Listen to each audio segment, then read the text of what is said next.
Give the call to the member for Blair. Thank you, Mr Speaker. My question is to the Deputy Prime Minister. How is the Albanese Labor government cleaning up the mess of a wasted decade under the Liberals and Nationals when it comes to defence? Give the call to the Deputy Prime Minister and Minister for Defence. Well, thank you, Mr Speaker, and can I thank the member for his question and acknowledge his contribution to Australian defence policy.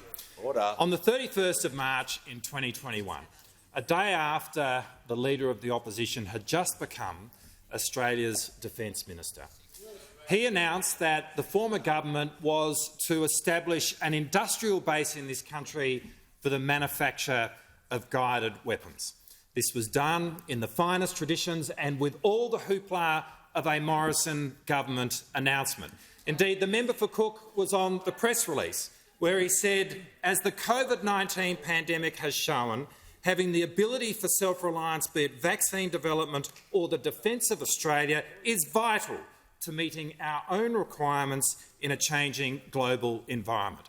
Well, we all know what they didn't do with vaccines, and they weren't much better when it came to the defence of Australia.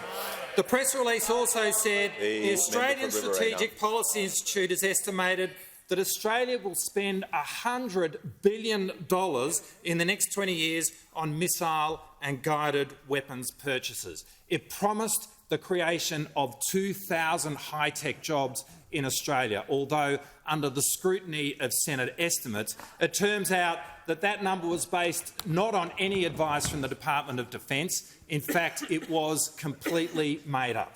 Now, the reality of that announcement was very different. Only $1 billion was committed, not nearly enough to see this get going, and the time frame for the beginning of manufacturing guided weapons in this country was not to happen until 2027, a full 6 years after this announcement was made.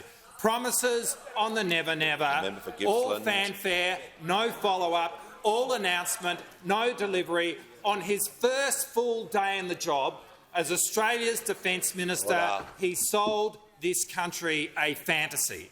Well, the Albanese government is very different. Announcements are one matter, but we ask to be judged on our outcomes. Over the last couple of weeks, we've committed $2.5 billion to the establishment of a guided weapons enterprise in this country. We've already appointed a 3-star officer, Air Marshal Leon Phillips, to oversee that enterprise, and this is all part of the Defence Strategic Review, which was released on the 24th of April, the first retasking of our Defence Force in more than 35 years. And at the heart of that retasking is giving our Defence Force the capacity for impactful projection, which is why establishing a guided weapons enterprise forms one of our 6 initial priorities to the Defence Strategic Review, because this is exactly the capability our nation needs to keep Australians safe.